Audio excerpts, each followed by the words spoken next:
É um enorme prazer, né, tê-los aqui na nossa série de colóquios, né, do Instituto de Física Gleb Vatagen. Nessa semana é um prazer enorme ter o Alberto Sá, que é bastante conhecido, né, entre todos nós. Além de tudo, ele é credenciado, né, no nosso programa de pós-graduação. O que é muito interessante é que o Alberto, né, tem uma larga experiência, né, tem a formação da USP, e tem uma larga experiência com gravitação e relatividade geral. E hoje ele vai falar, né, sobre o Prêmio Nobel de Física de 2020. Então, por favor, primeiro, obrigado, Alberto, e por favor. Muito obrigado, Marcado, pelo convite. O assunto é óbvio, certo? Eu vou falar sobre o Prêmio Nobel de pouco mais de um mês de Física deste ano. O Prêmio Nobel foi concedido para esses três pesquisadores. O Roger Penrose, ele ganhou metade do prêmio, e a outra metade foi dividida igualmente entre o Reinhard Genzel e a Andrea Ghez, né? As citações são bastante precisas, na minha opinião, sobre os trabalhos principais de cada um deles, né? O Penrose ganhou, então, pela descoberta de que a formação de buracos negros é uma previsão robusta da realidade geral, e o Genzel e a Ghez, que são dois astrofísicos, eles ganharam pela descoberta do buraco negro supermassivo que tem no centro da nossa galáxia, né? A minha apresentação vai estar focada mais nos trabalhos do Penrose, mas eu tenho algum material para falar também da descoberta do buraco negro no centro da nossa galáxia, né, na região do céu que se conhece como Sagitário A, e eu vou apresentar isso. Se por acaso não der para eu apresentar no tempo da apresentação, eu deixo para a sessão de perguntas, se alguém tiver mais interesse, né? Obviamente, todo o Prêmio Nobel tem sempre uma divulgação grande nos jornais, na mídia, né? E é interessante ver como que mesmo veículos de muito bom nível, como a BBC, como eles não entendem exatamente a essência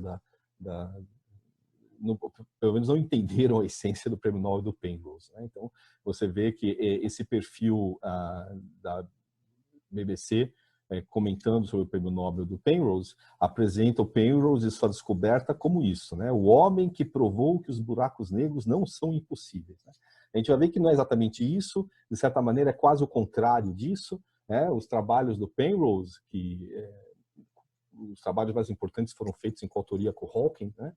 Esses trabalhos, eles provam mais do que buraco negro, do que a possibilidade de existir buraco negro, né? O que eles provam é a inevitabilidade, a inexorabilidade da formação de buracos negros na relatividade geral, né? É quase que o contrário disso, né?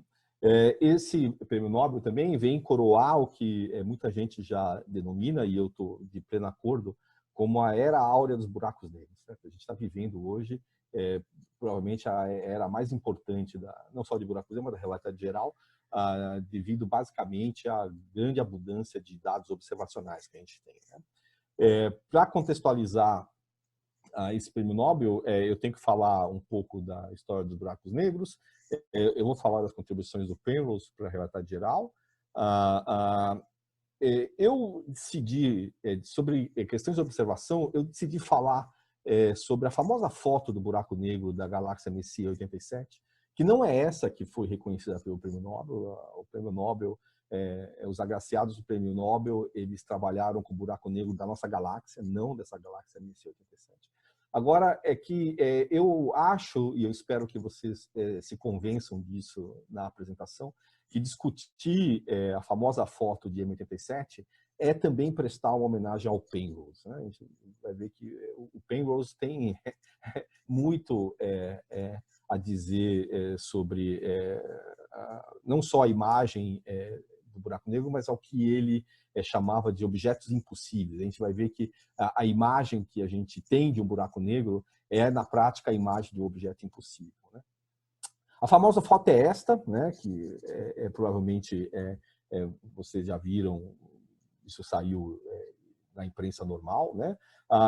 Essa é uma foto, eu diria, de baixa resolução de um objeto cuja reconstrução artística mais fiel é esta aqui, né? Isso aqui é um fotograma do filme Interstellar, em que o filme aparecia um buraco negro gigante, Gargantua. Essa é uma reconstrução artística bastante fiel ao conhecimento científico que a gente tem de buraco negro.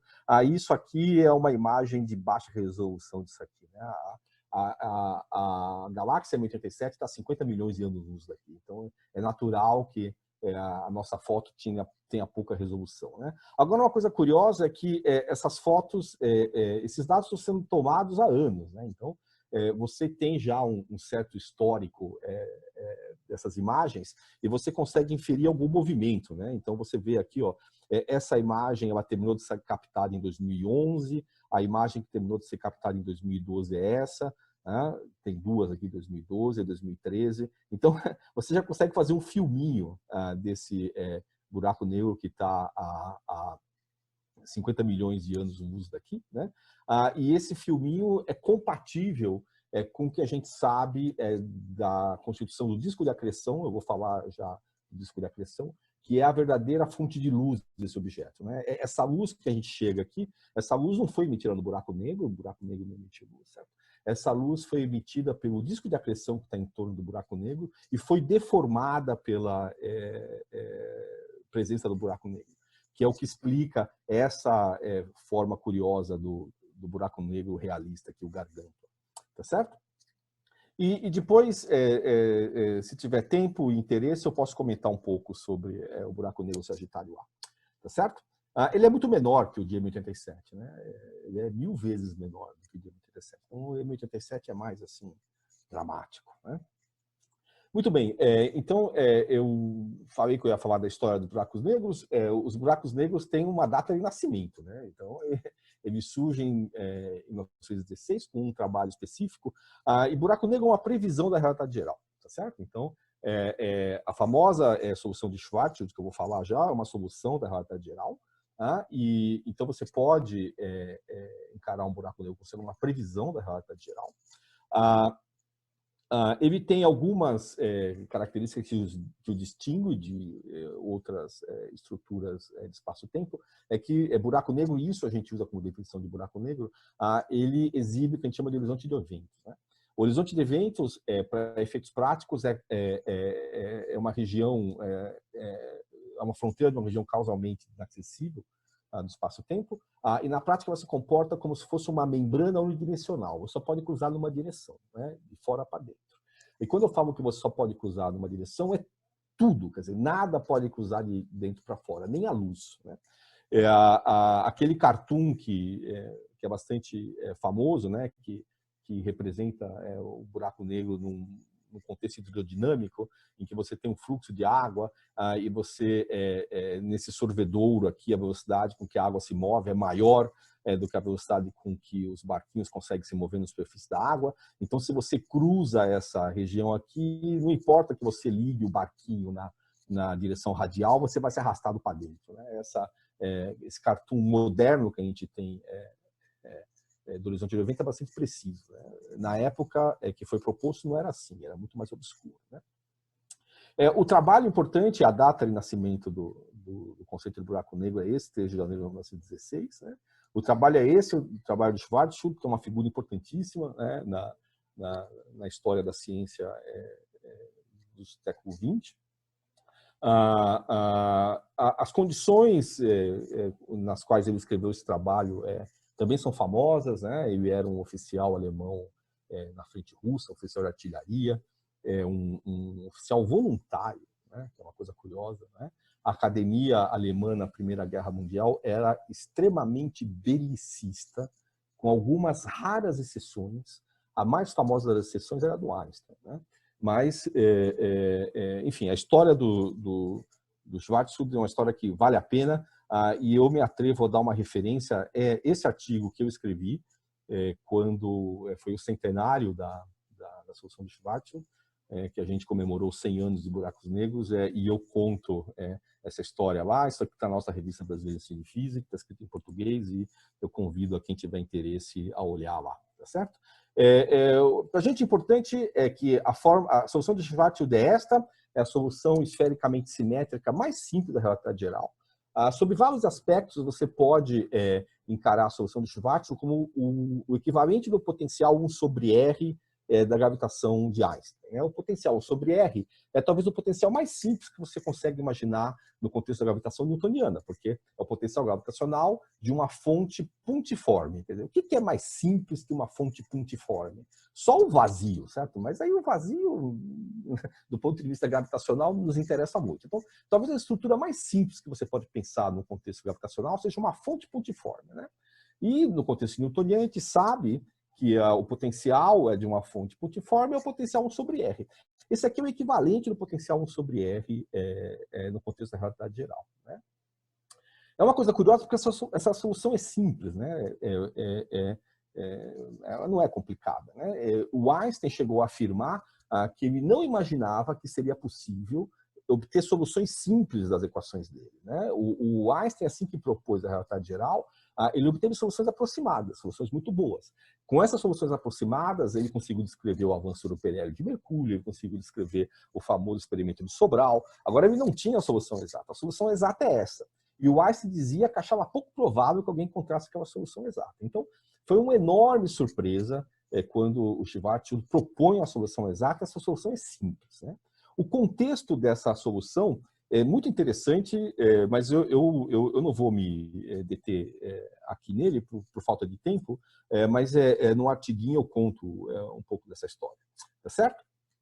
Uma coisa interessante que as pessoas não se dão conta é que assim que a solução de Schwarzschild foi proposta, ela começou a ser estudada, né, de maneira profunda, a ponto de... Isso aqui é uma página do livro do von Laue, esse senhor aqui, né? Esse livro dele, de novo, eu peguei uma foto que não aparece a data, né? Esse livro é 1919, tá certo? E o que eu quero dizer é que a solução de Schwarzschild apareceu em 1916, e em 1919 isso era textbook material, quer dizer, os estudantes, não sei se de graduação, mas talvez de pós-graduação, os estudantes da Alemanha, na época, já estudavam isso em livro-texto, né?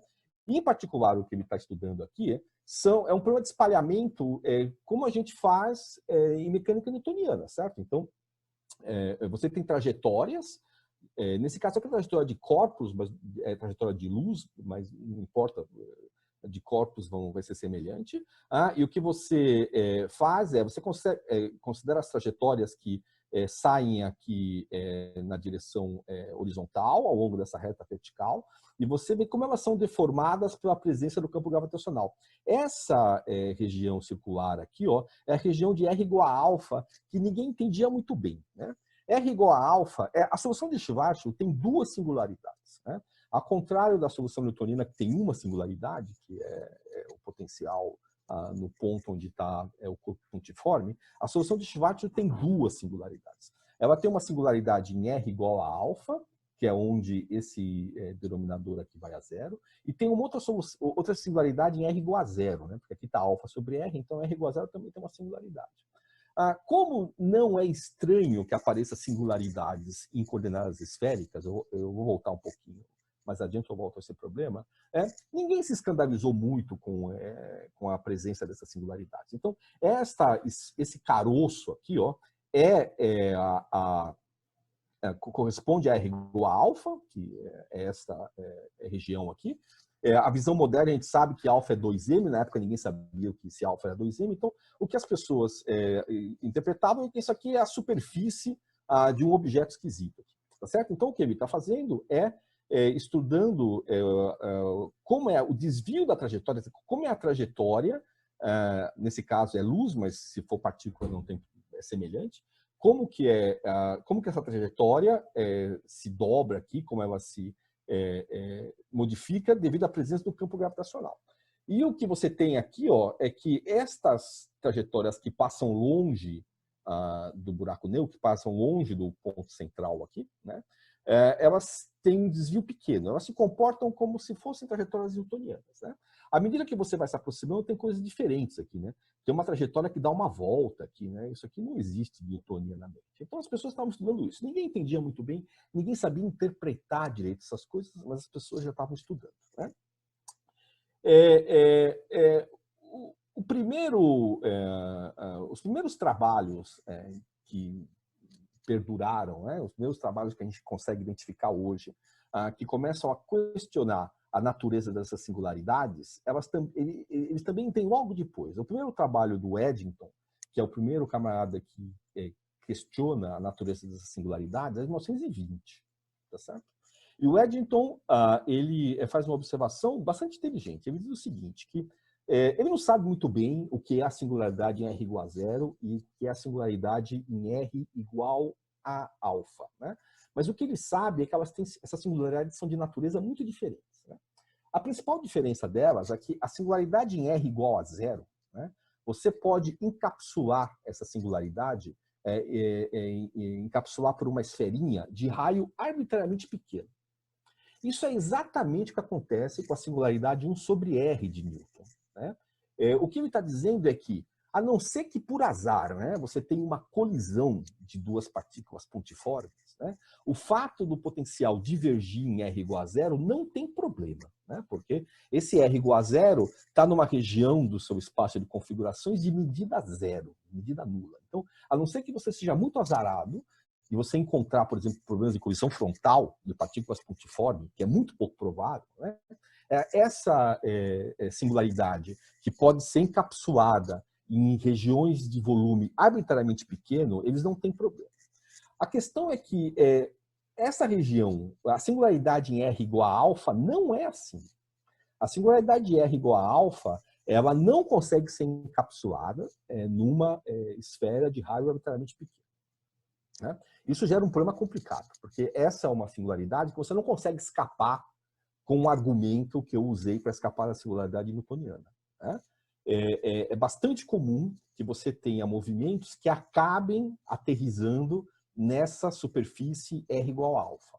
Tá? E o primeiro a chamar a atenção disso foi o Eddington. O Eddington se interessava tanto por esse problema que ele propôs, então, para o seu estudante mais brilhante, que era o Chandrasekhar, né? E o Chandrasekhar, ele propôs os primeiros modelos realistas, fisicamente razoáveis, de colapso gravitacional. O colapso gravitacional é a maneira maneira moderna de explicar, não era assim que o Chandrasekhar propunha, né? Você tem uma estrela, como por exemplo, uma estrela como o Sol, ela tem que ser um pouco maior que o Sol, ela tem que ser maior do que o famoso limite de Chandrasekhar, tá certo? Ela tem duas forças que mantêm a estrela coesa, né? Você tem a gravitação, a força de atração gravitacional, a autogravitação daquela nuvem de hélio e hidrogênio que tem lá, tá certo? Essa é uma força de atração que tende a compactar essa massa de gás. E você tem forças de origem termodinâmica, térmicas, porque você tem processos nucleares de fusão, basicamente, lá você tem hélio sendo formado a todo instante. Isso aquece e você tem uma pressão de origem termodinâmica que contrabalanceia isso e ela se mantém mais ou menos coesa, tá certo? O que acontece é que depois que ela queimou todo o combustível nuclear dela, ela não tem nenhum tipo de interação que seja capaz de contrabalancear a autogravitação, tá certo? E ela vai acabar colapsando, ela vai acabar... a sua densidade vai ficando cada vez maior, cada vez maior. O Chandrasekhar não sabia muito bem o que acontecia no R igual a zero, mas ele sabia o que acontecia no R igual a alfa, né? Essa singularidade da área maior, aquela externa, ela acabava ficando exposta, né? Muito bem, o Chandrasekhar ele teve um desentendimento muito grave com o Eddington, né? O Eddington achava que essa abordagem do Chandrasekhar era essencialmente errada, tá certo? Essa história é contada nesse livro fantástico, que eu recomendo para todo mundo, uma leitura deliciosa, com vários nomes que vocês vão reconhecer todos, né? E uma coisa que eu ouvi isso, um professor falou de Chandrasekhar, eu achei ótimo, né? Que se você mede a importância de um pesquisador pela importância dos seus oponentes, né? O Chandrasekhar realmente é uma figura de primeira magnitude, porque além de enfrentar o Eddington, que é um camarada importantíssimo, ele enfrentou mais dois nomes que diziam que a singularidade em R igual a alfa não era uma singularidade que nós devíamos nos importar. O primeiro era o Einstein. O Einstein escreveu 2 artigos. Essa singularidade, na época, era chamada de singularidade de Schwarzschild. O Einstein escreveu 2 artigos afirmando que a singularidade de Schwarzschild não era física, né? E o outro era o Landau, que era jovem na época, mas já era muito importante, né? O Landau dizia que a singularidade de Schwarzschild era um artifício das coordenadas esféricas. Eu vou voltar a esse ponto um pouquinho mais para frente, né? A briga do Chandrasekhar com o Eddington é famosa no meio dos físicos, né? O Chandrasekhar acabou sendo desterrado de Cambridge, né? E ele foi parar em Chicago, onde ele recomeçou a vida, né? E ele fez carreira em Chicago e ele ganhou o prêmio Nobel pelos seus trabalhos de evolução estelar nos anos 80. Né? Nessa primeira, vou chamar a primeira fase dos buracos negros, que são os trabalhos de antes da Segunda Guerra Mundial, a última contribuição importante foi do Oppenheimer, do seu grupo, que eles elaboraram um pouco mais os trabalhos de colapso gravitacional de Chandrasekhar, e o Oppenheimer conseguiu identificar uma propriedade fundamental dessa famosa singularidade de Schwarzschild, né? Que essa é uma superfície que a gente chama de redshift máximo, o que significa que as fontes de luz que são emitidas ou que se aproximam dessa superfície, elas sofrem um redshift máximo, né? Isso confere a essas estruturas uma coisa curiosa, né? Basicamente, elas não conseguem emitir nada, né? Porque, como é uma superfície de redshift máximo, qualquer coisa que você emita lá, a sua frequência vai ser basicamente levada a zero e você, de longe, não vai ver nada, tá certo? O Oppenheimer chamou essas estruturas de uma maneira bastante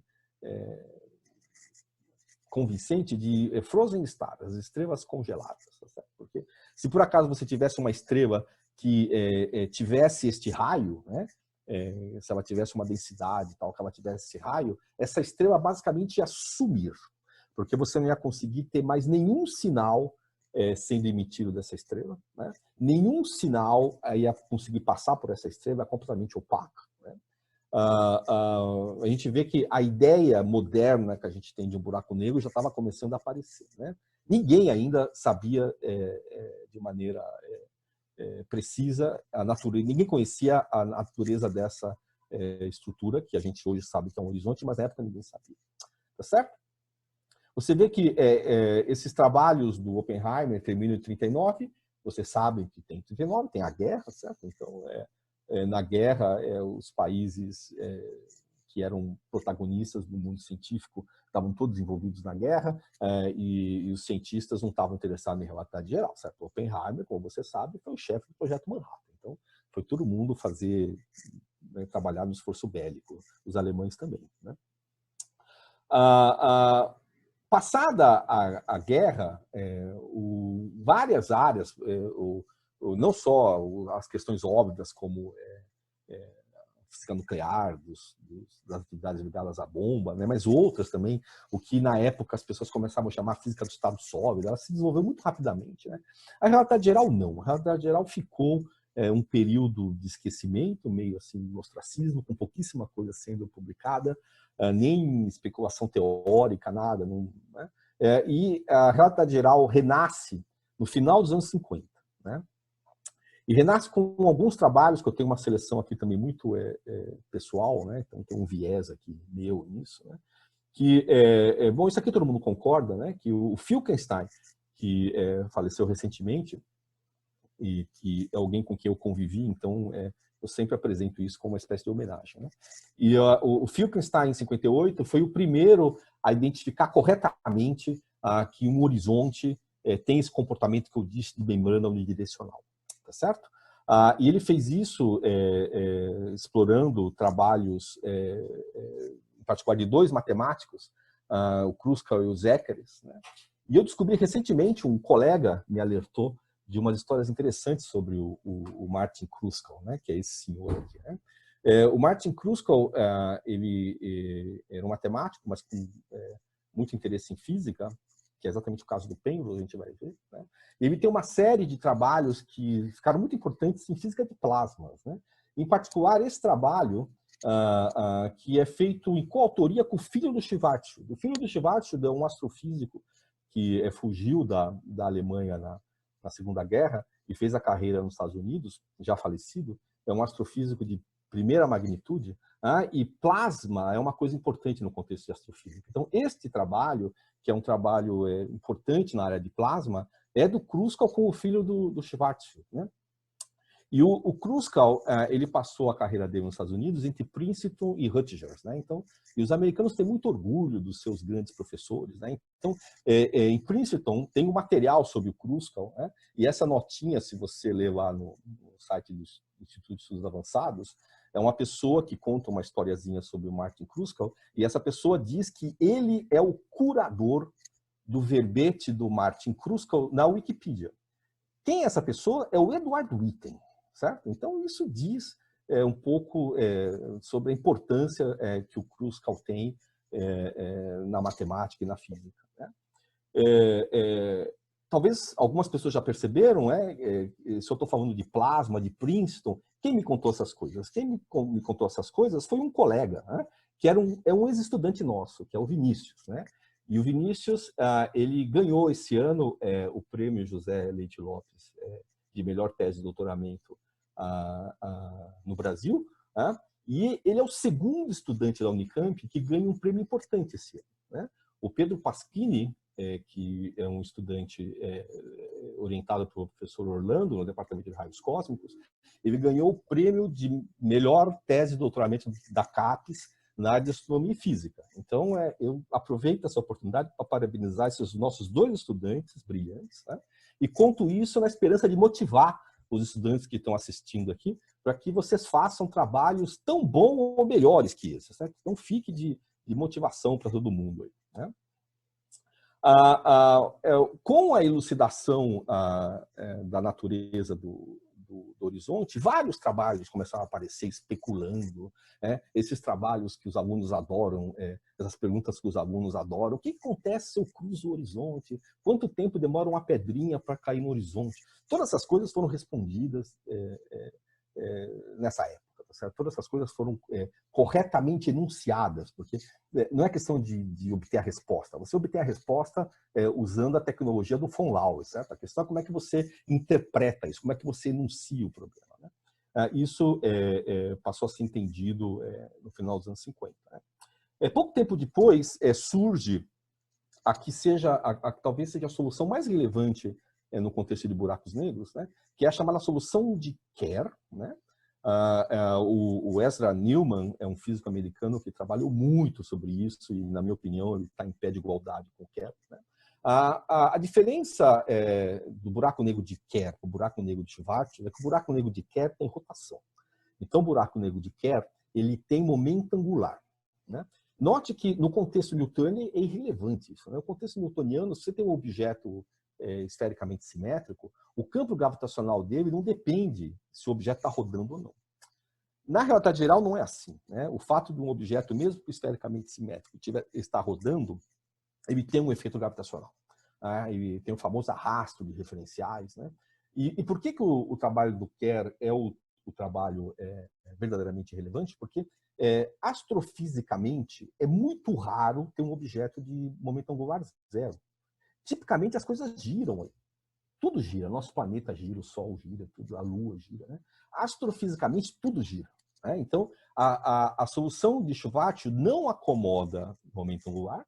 Então nesse aspecto ele é um caso muito particular que, apesar de interessante para a gente descobrir essas estruturas, ele não serve para descrever objeto realista. Quem faz isso é Kerr, né? É nos anos 60 que se forma o que é conhecido como Escola de Princeton, em torno desse senhor, o Wheeler, né, que é alguém que merecia 3 colóquios, né, as vastas contribuições que ele tem na física, né? só uma curiosidade, ele foi orientador do Feynman, certo? Isso já vale uma coisa, né? E não só foi orientador do Feynman, mas o Feynman nutria um profundo respeito por ele. Então, é uma figura ímpar, né? E ele é conhecido também por várias coisas. Ele era um cara muito bem-humorado e ele era frasista, um ótimo frasista. Ele adorava pôr nome nas coisas, em tudo, certo? E é normalmente atribuído a ele o batismo de buraco negro para esses objetos, né? Para aqueles objetos que exibem aquela fronteira que o Finkelstein descreveu, tudo, né? Esse nome buraco negro isso está em vários lugares, né? Atribuem ao Wheeler, né? Isso não é certo, né? A primeira pessoa a usar o termo buraco negro foi uma jornalista. Aqui é uma senhorita, certo? Mas quando ela faleceu era uma senhora de 89 anos, Anne Wing, né? Que cobrindo um simpósio, foi o primeiro Texas Simpósio, um simpósio bastante tradicional de relatoria geral, né? Ela foi nesse simpósio como jornalista e ela ouviu alguém falar buraco negro, né? E ela publicou isso aqui no jornal, Black Holes in Space, tá certo? Então ela diz que uma região altamente compactada nos céus, né?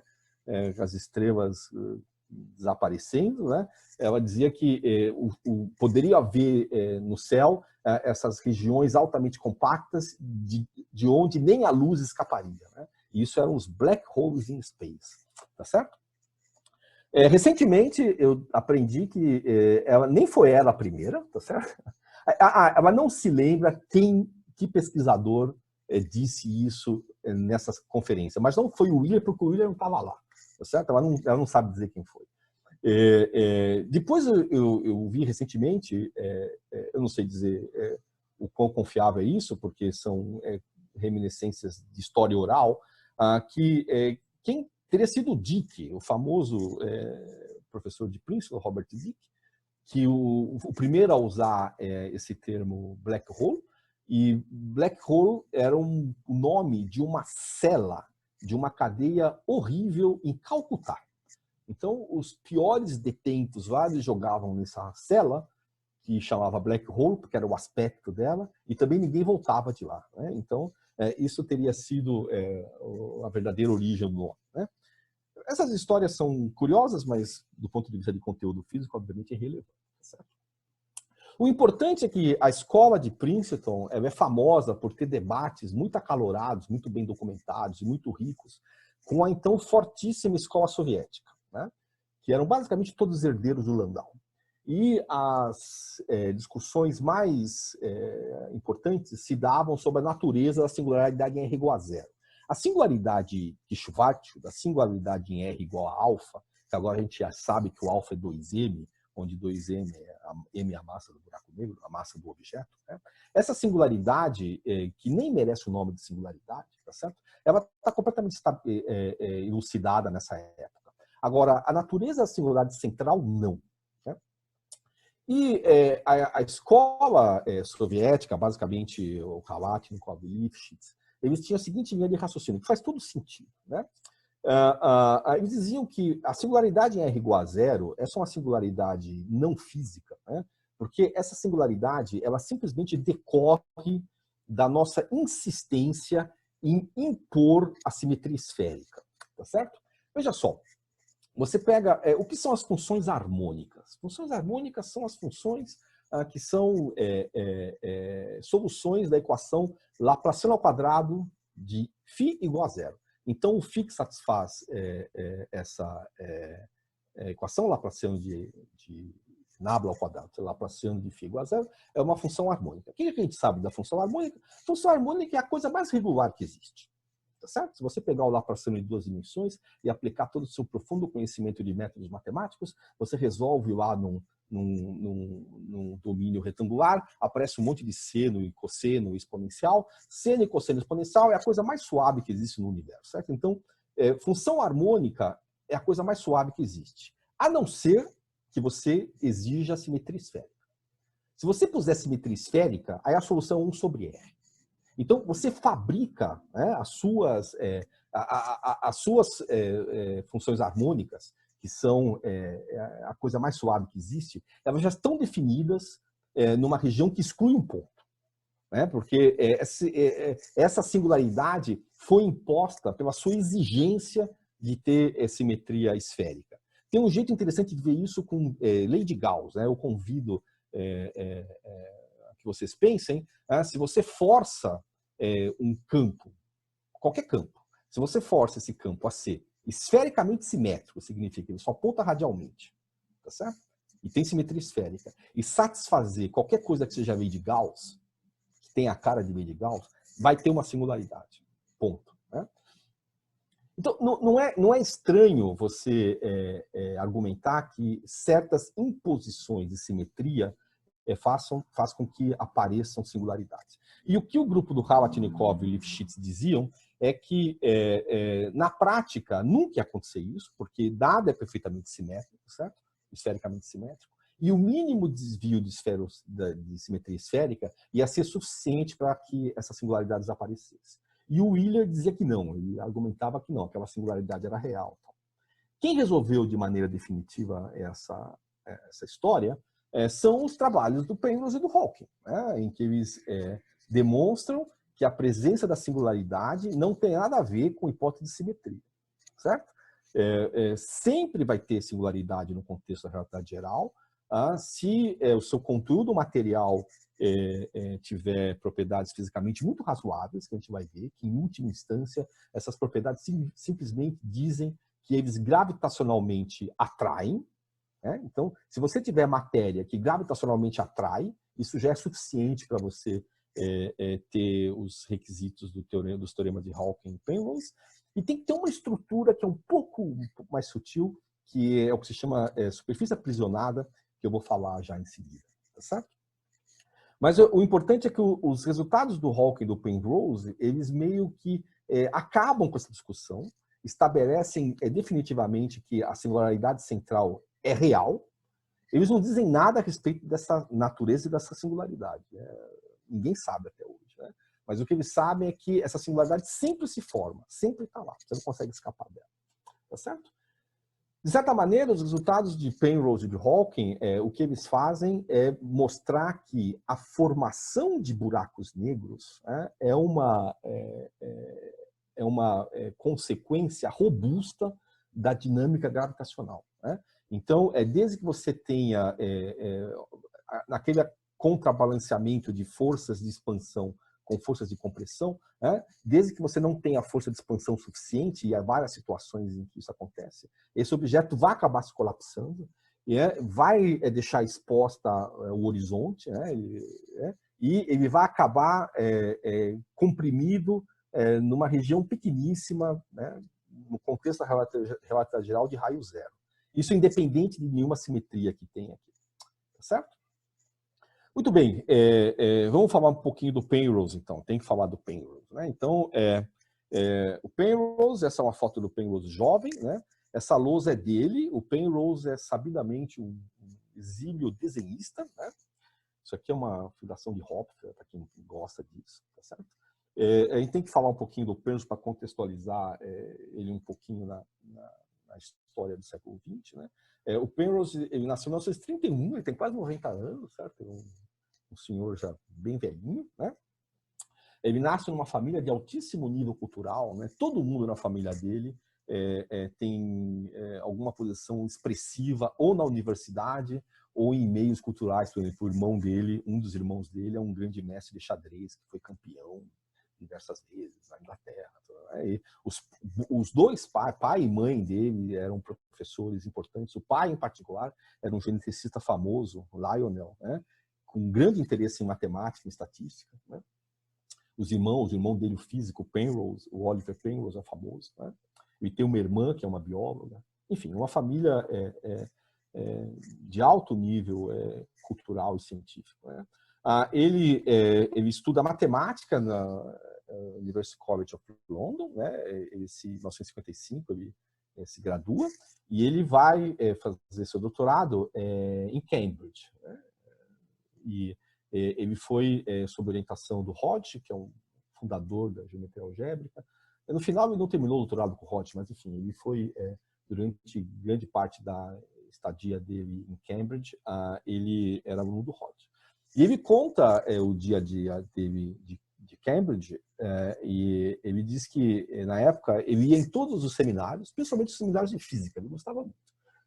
E uma vez ele foi num seminário do Fred Hoyle, de cosmologia, e ele não conseguia entender as coisas que o Hoyle dizia sobre velocidade da luz, sobre comportamentos, o constante de Hubble, o que é o universo em expansão. E ele perguntou para o irmão dele, né, o Oliver Penrose. E o irmão dele teria dito o seguinte: olha, eu não sei nada disso aí, mas eu conheço alguém que sabe. E o alguém que sabe era esse aqui, ó, era o Dennis Sciama, né, um famoso astrofísico relativista inglês, né, com uma escola impressionante de estudantes, de colaboradores, né? E ele começou a participar das reuniões de grupo do Sciama.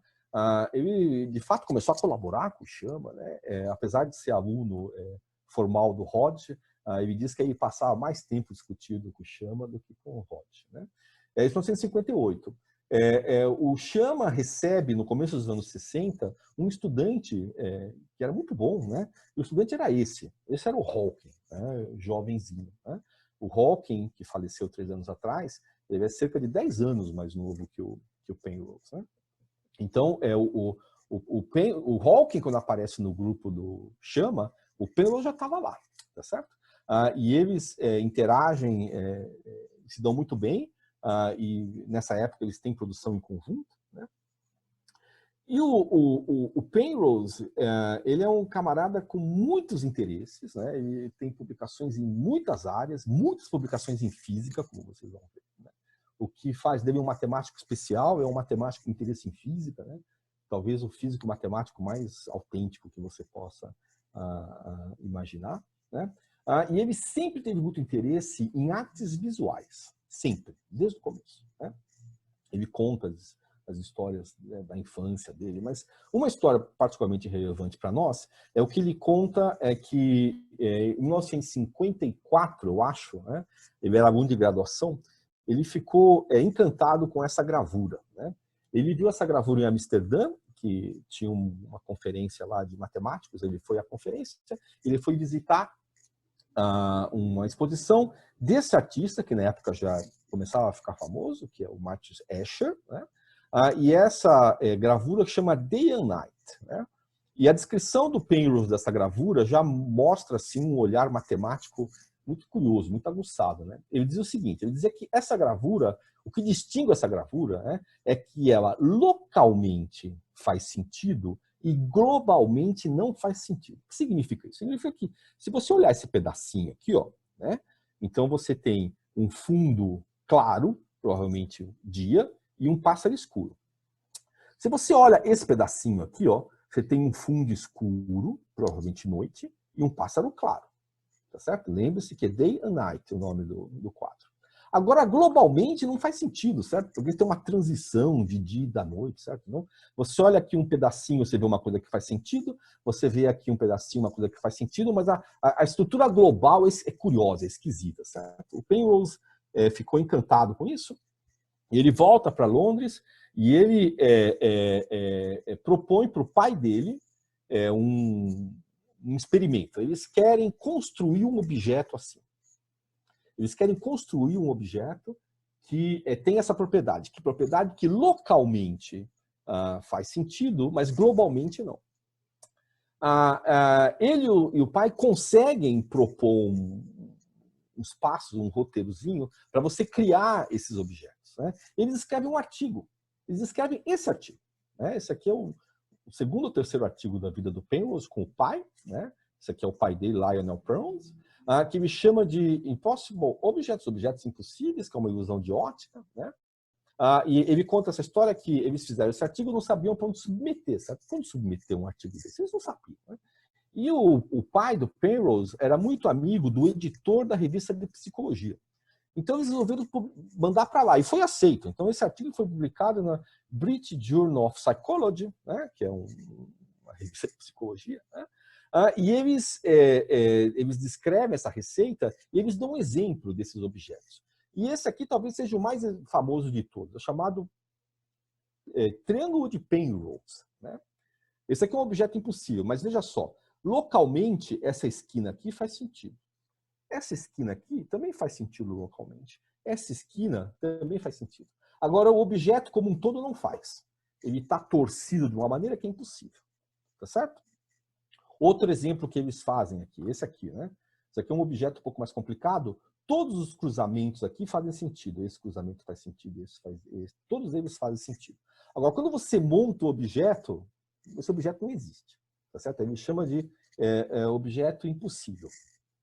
O mais famoso deles é este, conhecido escada de Penrose, né?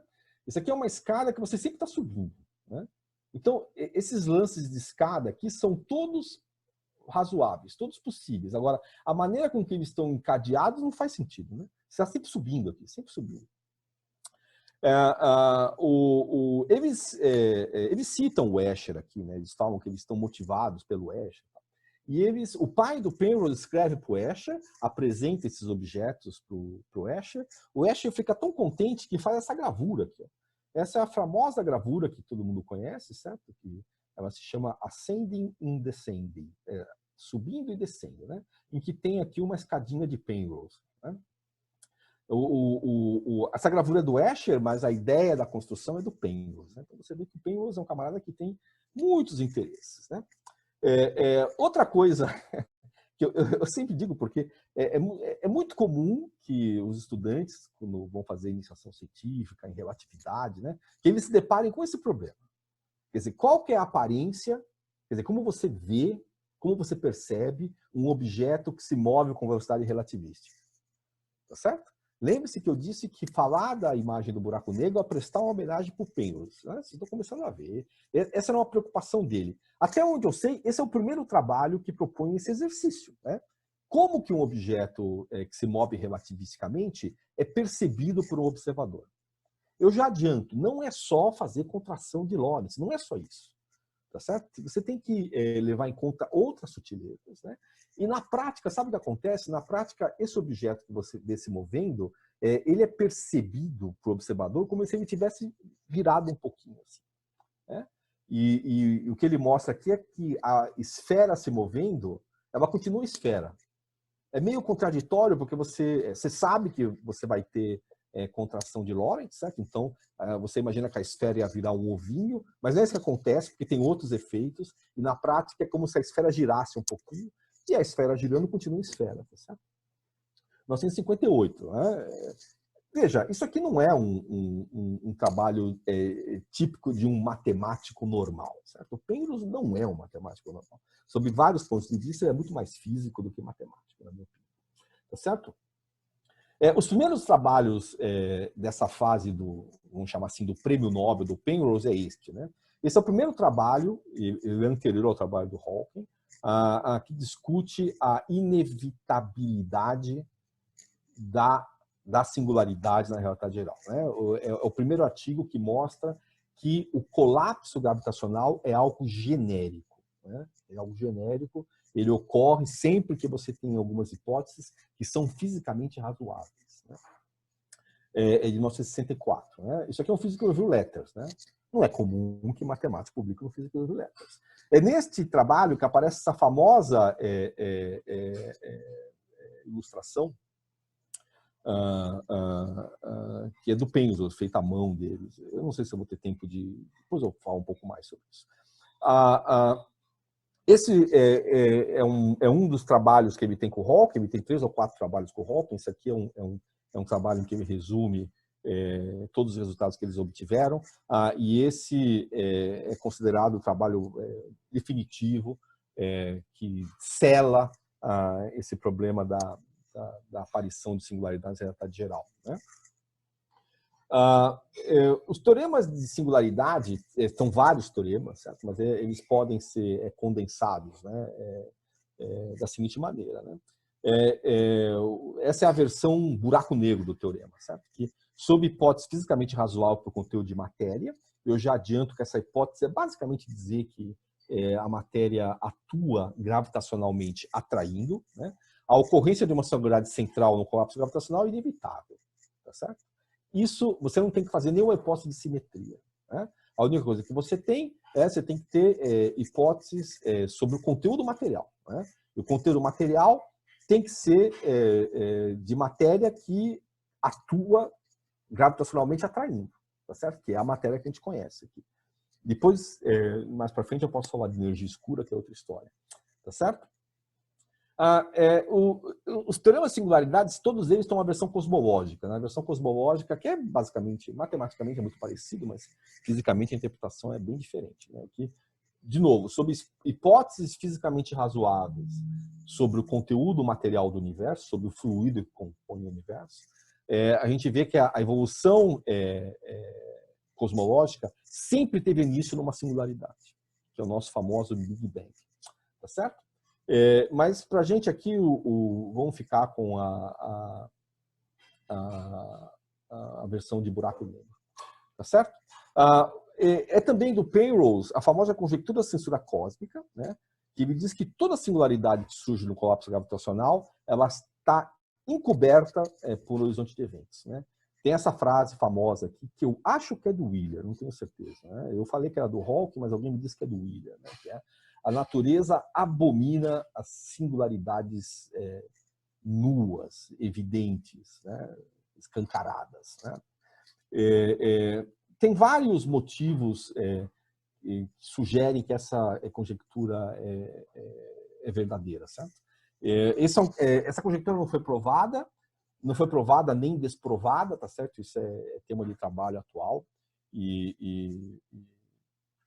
enfim, mas a origem desse trabalho é o Penrose. O proponente dessa conjectura é o Penrose, tá certo? Vou comentar um pouquinho isso aqui, porque a famosa singularidade, superfície aprisionada aparece aqui, mas eu não vou usar esse desenho, eu vou usar esse, que é do Penrose também, né? Que ele ilustra um artigo dele da Scientific American, né?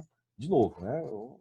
Não é usual matemático escrever artigo da Scientific American. Tá? O Penrose de fato um camarada especial, né? Veja só, isso aqui é um diagrama de espaço-tempo, tá? Então o tempo está na direção vertical, as dimensões espaciais estão na região perpendicular aqui. Eu só estou desenhando duas para poder desenhar de maneira mais bonitinha. Né? Não adianta colocar uma terceira aqui que não vai dar nada, né? Esse aqui é o famoso cone de luz, tá certo? Então, se você tem por exemplo, se você acende uma lanterna nesse ponto aqui, o sinal de luz se propaga ao longo desses cones aqui. O importante do cone de luz é que ele demarca a região que é possível para partículas ou mesmo luz se mover, né? Qualquer movimento de um corpo, ou mesmo de luz, que passa por esse ponto, tem que estar contido no cone de luz. Tá?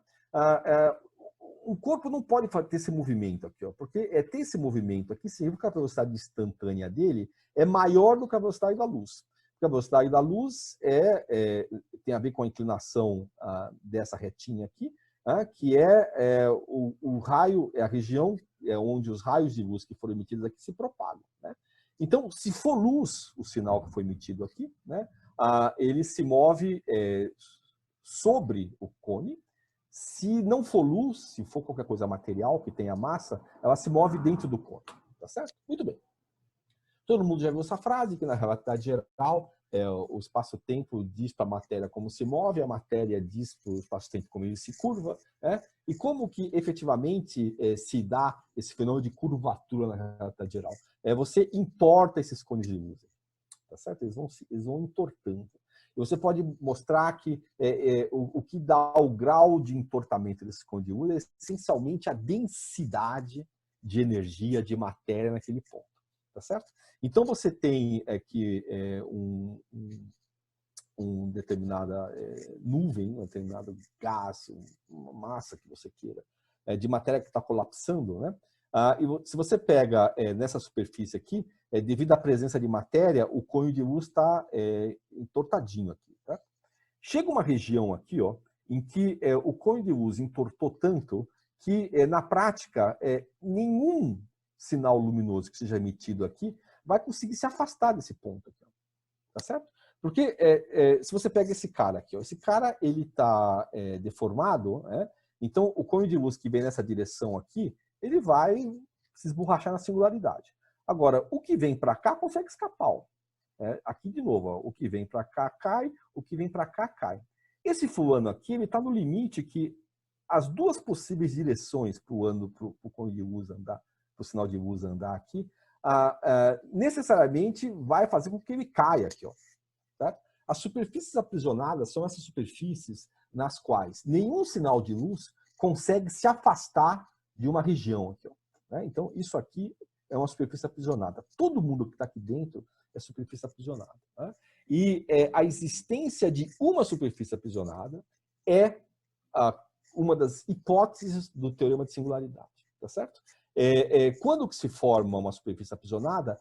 Quando a sua densidade excede um determinado valor, que faz com que essa deformação do cone de luz seja tal que tudo que está dentro do cone de luz aponta para dentro aqui.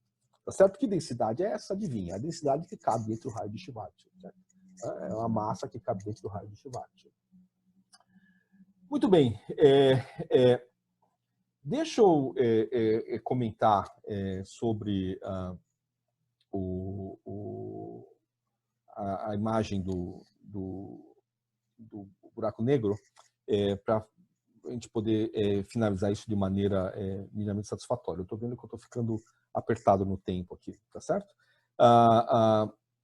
Muito bem. Eu disse que essa imagem que a gente vê aqui, na verdade, corresponde à imagem do disco de acreção deformado pela presença do buraco negro. Como que se dá essa deformação dessa imagem pela presença do buraco negro? Bom, a física por trás disso é o que se chama de lentes gravitacionais, tá certo?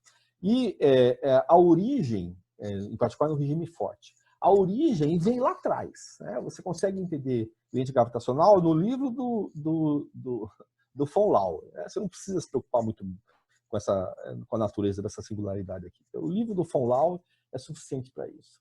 Tá certo? Eu vou ilustrar isso aqui com as ilustrações de um estudante meu, que é este jovem Paulo Piva, muito aventureiro, como vocês veem aqui. Ele está domando uma serpente, tá certo? E isso aqui é a mesma coisa do von Laue aqui, tá certo? Feito com tecnologia moderna, feito com Python, tá certo? Então, isso aqui é aquela região central, que hoje a gente sabe que é o horizonte, mas na época do von Laue ninguém sabia, tá certo? Eu estou repetindo aquela construção do von Laue. Eu tenho uma trajetória, isso aqui é trajetória de luz, mas se fosse partícula era a mesma coisa, tá? Que ela sai aqui com velocidade horizontal e faz uma trajetória dessas aqui, ó. Tá certo? Isso aqui é um movimento geodésico com essa condição inicial aqui, né? Essa trajetória é uma trajetória newtonianamente possível. Isso aqui pode ser uma hipérbole super espichada newtoniana, né? Não tem nada de surpresa. Este aqui não. Isso aqui não pode ser newtoniano. Né? Não tem hipérbole nenhuma que faz isso. O que mudou desta para esta aqui é que eu abaixei um pouquinho essa distância aqui, ó. Eu estou diminuindo o parâmetro de impacto dessa órbita aqui. Vou diminuir um pouquinho para baixo. Se eu diminuir um pouquinho mais, acontece isso. Olha que coisa curiosa. Isso aqui é um camarada que ele vem aqui, dá uma volta no buraco negro, sai pelo outro lado, lembra muito uma trajetória newtoniana de pouco desvio, mas na verdade ele deu uma volta inteira em torno do buraco negro. Isso aqui não tem equivalente newtoniano. Né?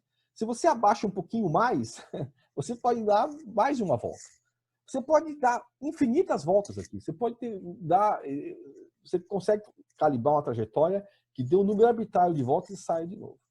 Tá certo? Mas chega uma hora, quando você vai baixar muito, que essa trajetória vai cair aqui, ó. Isso aqui, lembre-se que é o horizonte, então cair aqui, né, você perdeu o contato com essa trajetória. E assim por diante, né? Note que você vai diminuindo aqui, ó, você vai diminuindo o de impacto, chega uma hora que ele é capturado pelo horizonte sem necessidade de fazer colisão frontal, né? Porque se eu vier aqui, ó, e me esborrachar, como se fosse uma colisão frontal, tá certo? Eu estou dizendo que essa região aqui, ó, é maior do que o tamanho dessa bolinha aqui, né? Se essa bolinha aqui é 2m, essa região aqui é maior, tá certo? Agora, eu vou interpretar essas trajetórias de maneira diferente. Ó. Eu vou interpretar essa trajetória assim. Ó. Suponha que isso aqui seja um raio de luz que foi emitido aqui. Ó. Foi emitido aqui. O observador está aqui. Então, esse observador vai ver esse raio de luz que foi emitido aqui, fazer essa trajetória, tá certo? E chegar aqui, ó. Então, esse observador vai ver esse cara aqui, mas vai achar que ele está aqui, ó, porque esse observador vai entender, porque é assim que funciona a visualização dele, ele vai entender que ele está aqui, ó. Mas, na verdade, ele está aqui. A mesma coisa aqui, ó. Tá certo? E essas trajetórias aqui, ó? Essas trajetórias, nenhuma luz vai conseguir chegar nesse cara saindo dessa trajetória. Porque essa superfície não emite luz. Tá certo? Então, essa trajetória aqui, ó, é uma trajetória que corresponde ao sinal que esse cara não vai ver. Né? Então, se eu tiver um monte de fontes luminosas aqui, um monte de fontes, né, esse cara vai ver um brilho aqui. Esse é um brilho que nasceu lá atrás, ele vai ver aqui. Tá certo? Ele vai ver, isso aqui vai brilhar, isso aqui vai brilhar. Agora, isso aqui não brilha, certo? Isso aqui é a famosa sombra, né, do buraco negro. E ele é maior do que o tamanho do buraco negro. É 3 vezes maior. Tá certo? Essa construção aqui, que é von Laue em Python, tá certo? É tema atual de trabalho, né? Isso aqui é um trabalho recente de uns físicos importantes, e isso está sendo explorado por meu outro estudante, André Mazzari. Ele é menos aventureiro que o Paulo, então ele não está domando cobra nenhuma. Tá certo? Muito bem, então, que sentido tem falar a imagem de buraco negro, certo? O buraco negro tem que ser... Se ele não emite luz, a única maneira de você ter uma imagem de buraco negro é você iluminar esse buraco negro, tá certo? Como é que você ilumina o buraco negro, né? Na verdade, ele já tem um acessório luminoso, que é o seu disco de acreção, né? O disco de acreção são estruturas que se formam em torno de buraco negro, basicamente estrutura de matéria que vai caindo no buraco negro. Esses discos tipicamente são quentes, e se eles são quentes, eles brilham, tá certo? Eles têm luz inerente dos processos que acontecem no disco, né? Essa é uma figura de um disco de acreção e o buraco negro que está aqui no meio, certo? Essa figura não deixa muito claro como que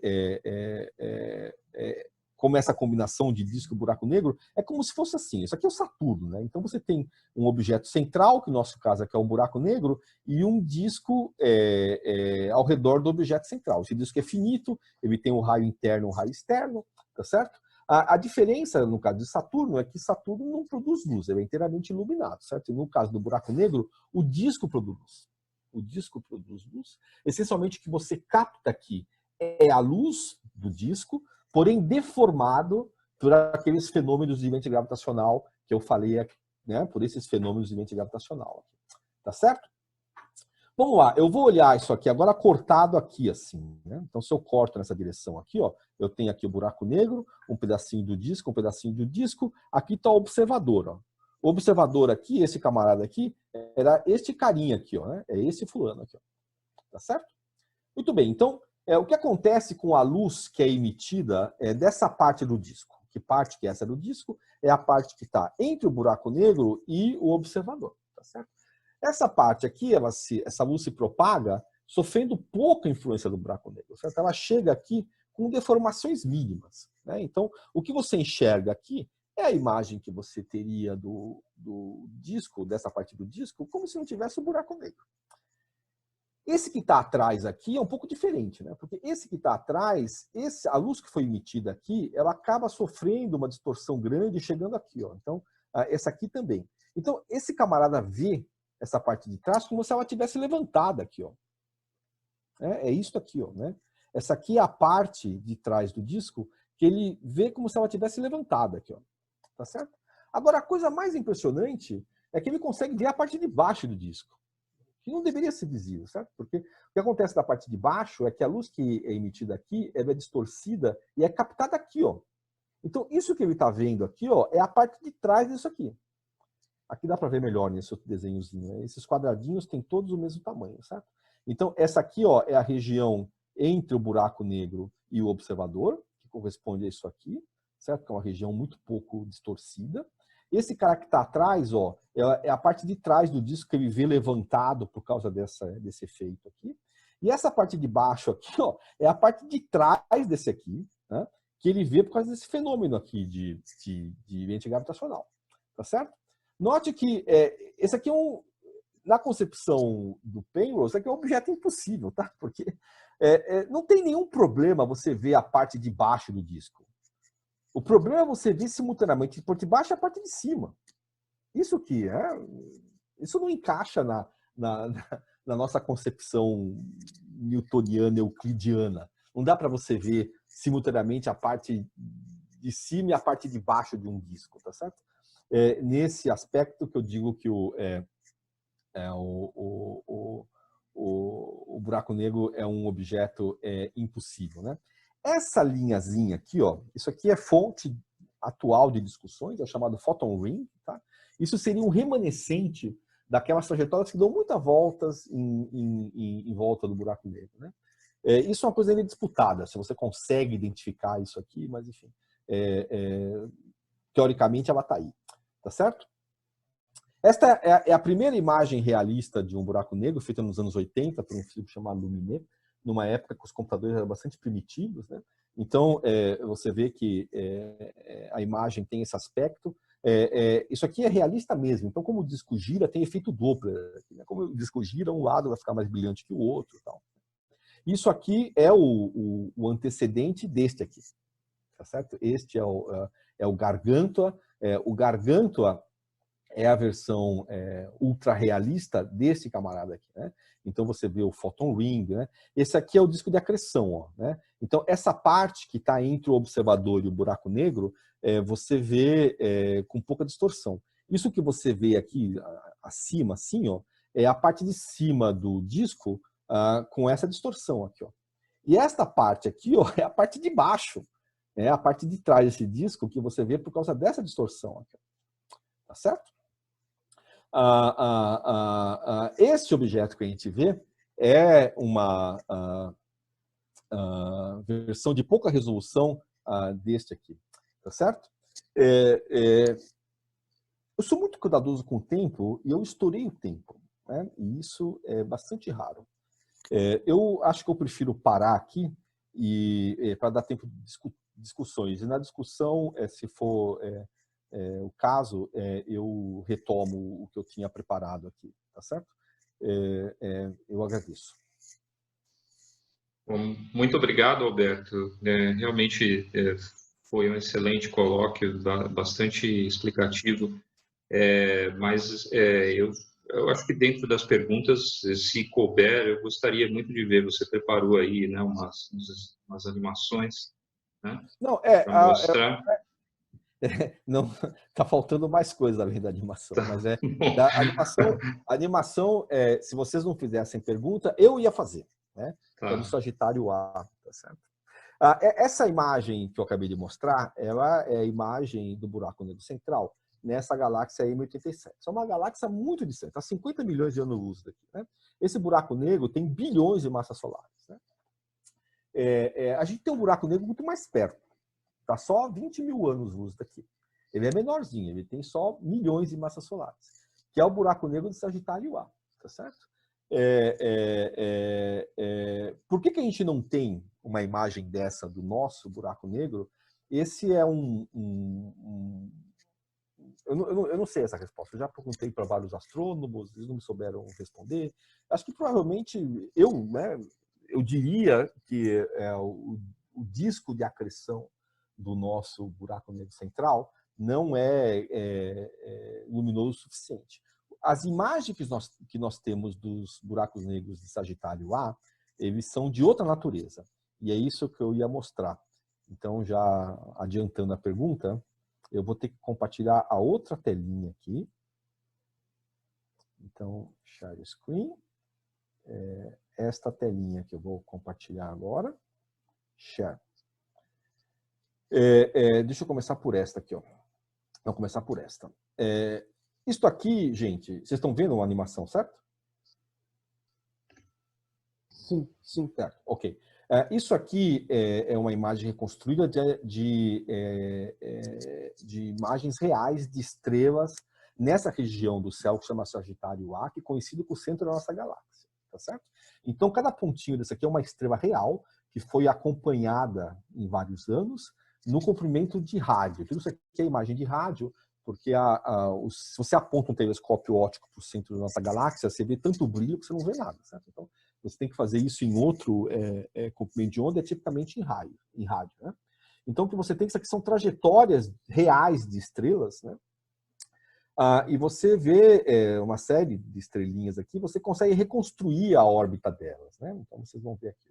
Tá vendo? Você consegue reconstruir as órbitas. Olha essa aqui, ó, né? Você consegue reconstruir. Isso aqui é uma órbita kepleriana, tá certo? É curioso, mas você não precisa de muita correção relativística para isso.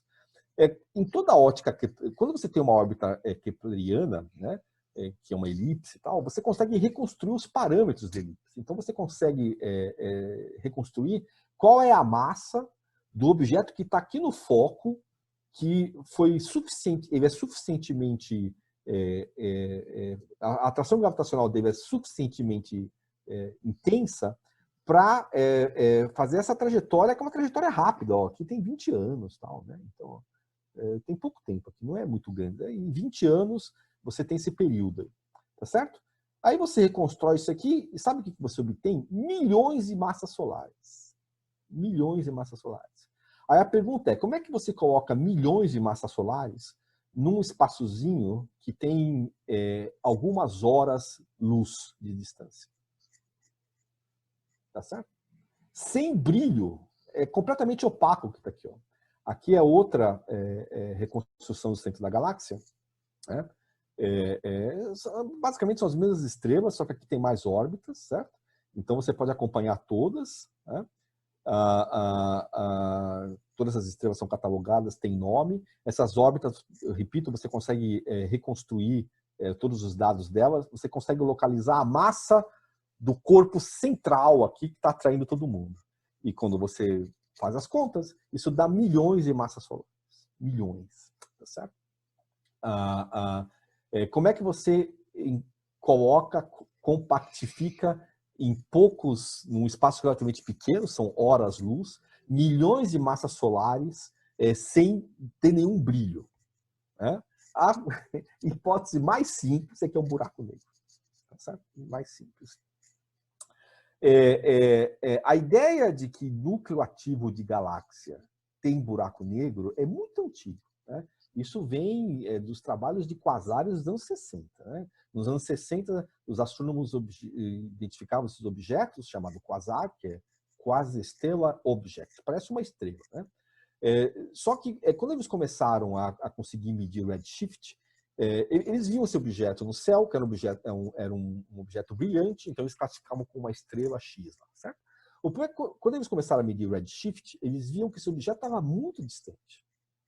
Se ele está muito distante e mesmo assim parece muito luminoso para a gente, é que ele efetivamente, a luminosidade absoluta dele é altíssima. Então ninguém sabia muito bem o que era isso. Depois que eles perceberam que isso são galáxias. E não são todas as galáxias, são algumas galáxias que têm no seu núcleo uma região muito ativa em raio-x. Daí que vem o nome núcleo ativo de galáxia. Tá certo? E a ideia de que o grande motor que fornecia energia para você ter esses núcleos ativos emitindo em todo o espectro era um buraco negro, começaram nos anos 60. Mais ou menos, eu chutaria que na época da escola de Princeton, na época que as pessoas começaram a entender melhor o que era buraco negro, começaram a aparecer essas propostas. Né? E isso só foi elucidado de maneira, vamos dizer assim, inequívoca agora, certo? Eu considero essas observações definitivas. Né? Não vejo outra maneira de você explicar isso aqui, sendo que qualquer objeto compacto que você coloque aqui, ele vai ser tão mais esquisito que um buraco negro, tá certo? Que eu acho que a probabilidade é mínima. É isso. Bom, obrigado. Eu passo para as perguntas, né? Eu vou lembrar que aqui nós estamos no Zoom, então para todos que tiverem, né? Quem tiver aí alguma pergunta ou, né? Levante a mãozinha, né? Tem recurso, todo mundo já deve estar sabendo essas alturas. Ou também, né? Pode ir diretamente pelo chat, né? Que a gente, o Roberto, eu digo para ele quem que está na sequência, ele pode responder. Tá?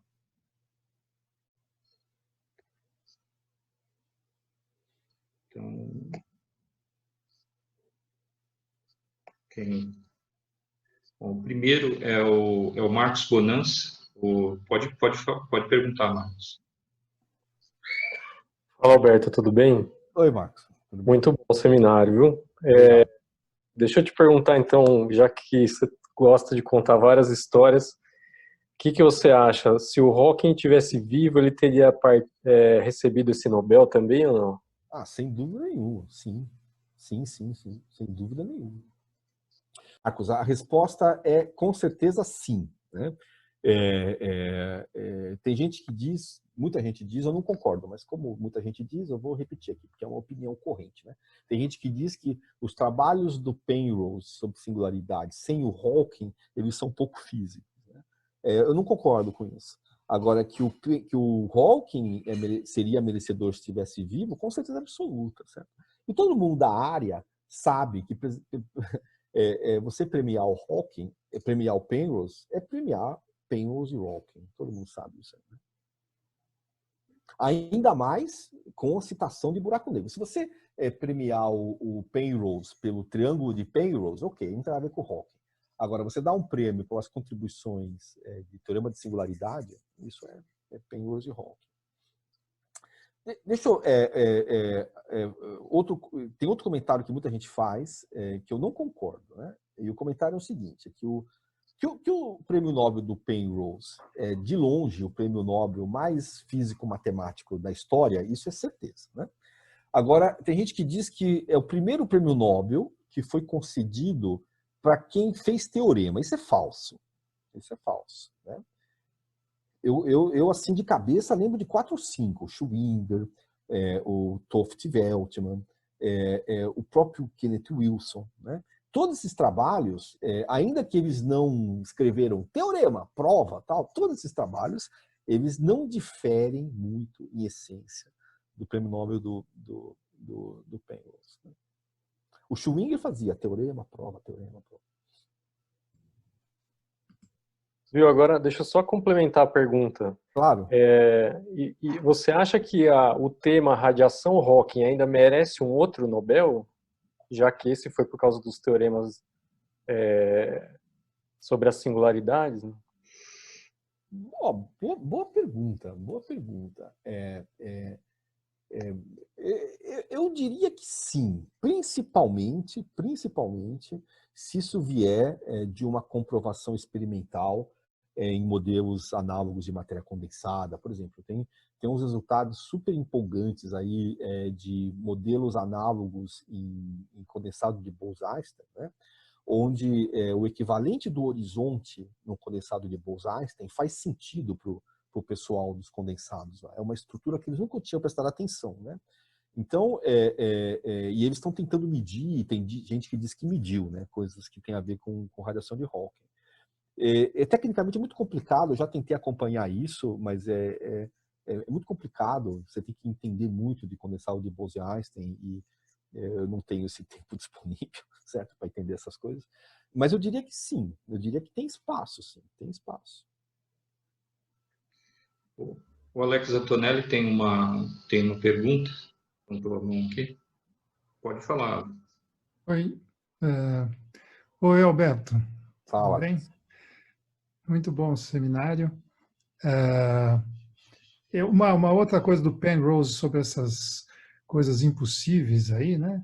São esse Penrose tiling, né? Que tem a ver com que depois está ligado aos quase cristais, né? Pois então, podia dar um prêmio Nobel de Química para o Penrose. Né?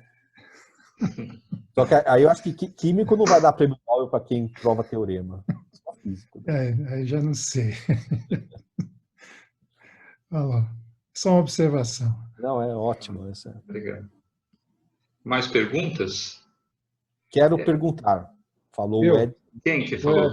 Eu, Edson. Oi, Edson, pode falar, por favor. Alberto, parabéns. Edson Zacarias. Edson Zacarias. Parabéns pelo seminário, gostei Obrigado. muito. Agora eu queria saber o seguinte, será que você podia falar uns 5 minutos da parte experimental do prêmio? Eu vi que você mostrou aquela figura que é da pesquisadora, eu vi quando eu li as coisas dela.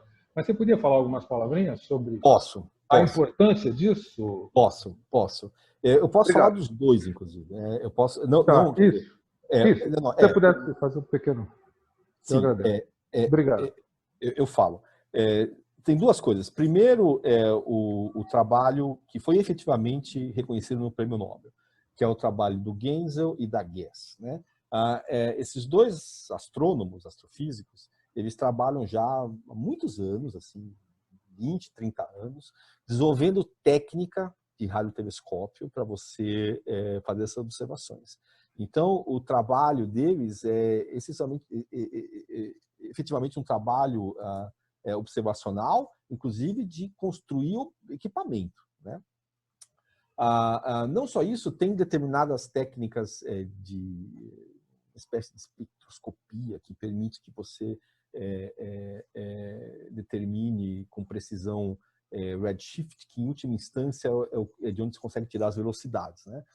E esses dois grupos vêm fazendo isso há muito tempo, né? Eles vinham de grupos, eles competiam, né? Essa Andrea, ela era ligada ao pessoal do telescópio do Havaí, Keck, né? E esse Genzel, ele é alemão, mas acho que ele estava nos Estados Unidos, e ele era muito ligado com o pessoal da ESO, que é o European Source Observatory, do Chile, onde tem vários colegas brasileiros lá. Então, os dois, efetivamente, o que eles fazem é observação de radiotelescópio da Terra normal.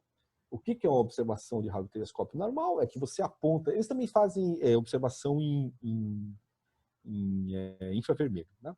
Mas você aponta o seu telescópio. O radiotelescópio é meio complicado de apontar, porque eles são grandes, tal, mas você direciona e faz a observação e colhe os dados, né?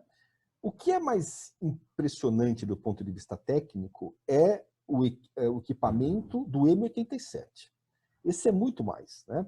E esse, por acaso, eu tenho aqui, então eu vou voltar a compartilhar a minha tela, porque eu tenho o material preparado. Foi o material que eu não consegui falar. Tá certo? Porque o M87 também é radiotelescópio. Só que você está tentando resolver figuras, resolver imagens que estão a 50 milhões de anos-luz. Né?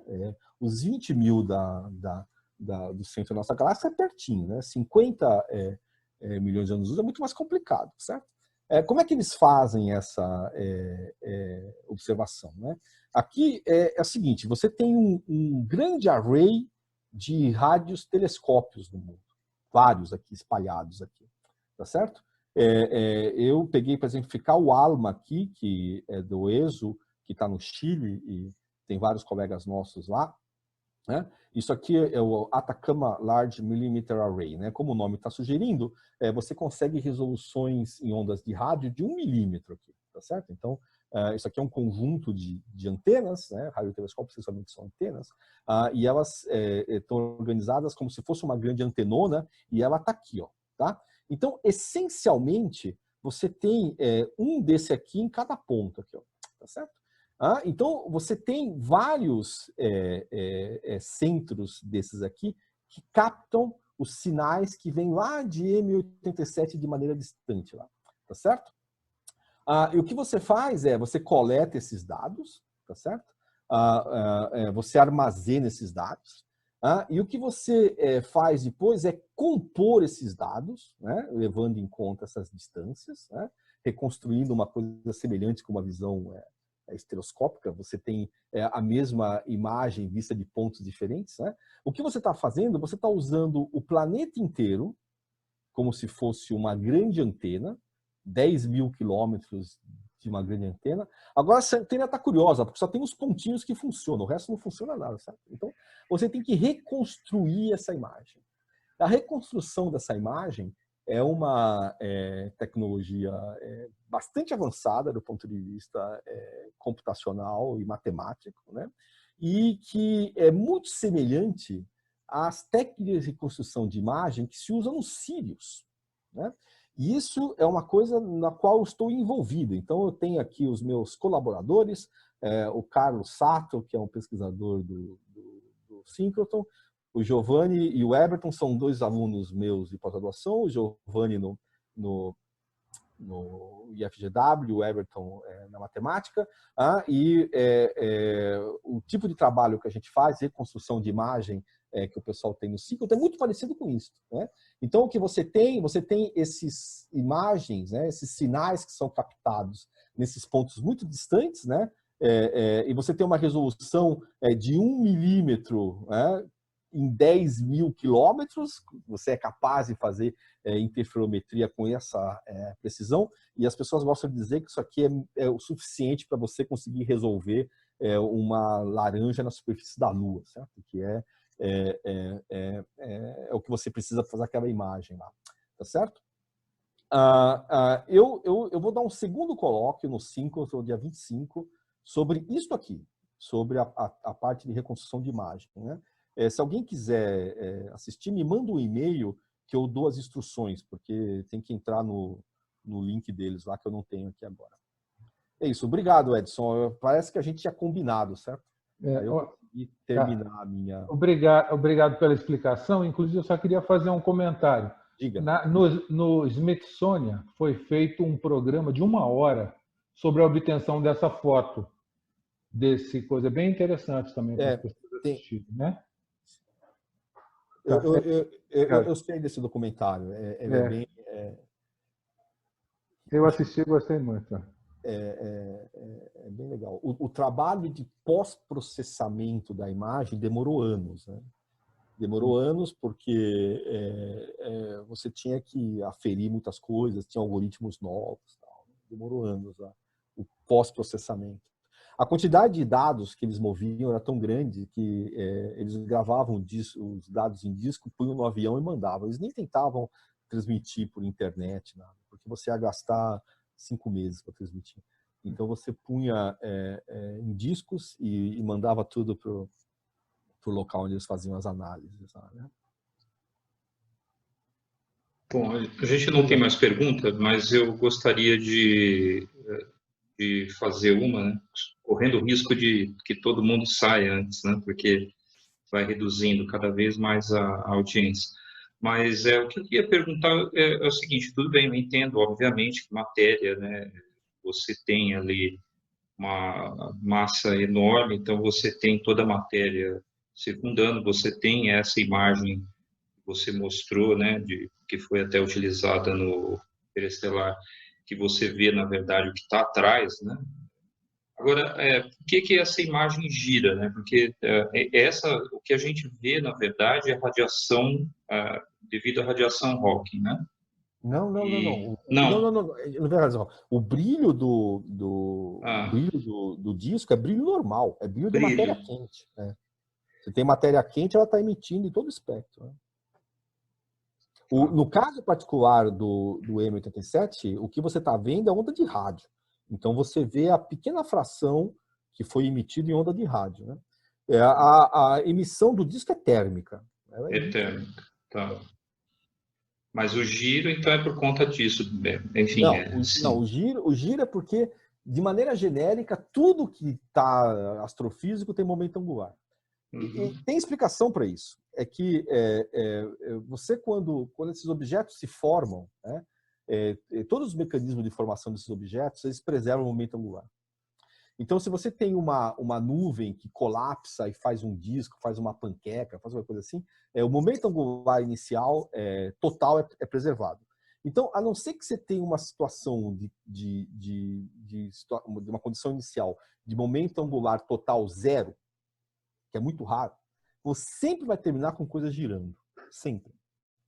Isso estatisticamente, é muito pouco provável de você terminar com um objeto sem momento angular. Mas ele não tem, assim, tem o giro, mas não se deforma. Essa é uma situação relativamente estática. Quem gira é o disco. O buraco negro pode girar também. Tem indícios de que o buraco negro, a diâmetro que você está girando, mas isso que você vê no interestelar não é o buraco negro, é o disco. É o disco de acreção. Bom, tá bom, obrigado.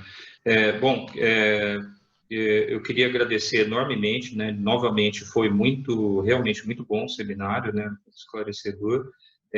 A gente, né, no auge aí, né, da audiência, a gente teve em torno de quase 80 participantes, né? Não sei pelo Facebook, né, provavelmente mais, tá? Mas em nome do Instituto de Física eu quero agradecer, né, novamente aí a sua participação. Tá? Obrigado. Prazer. Tchau. Tchau.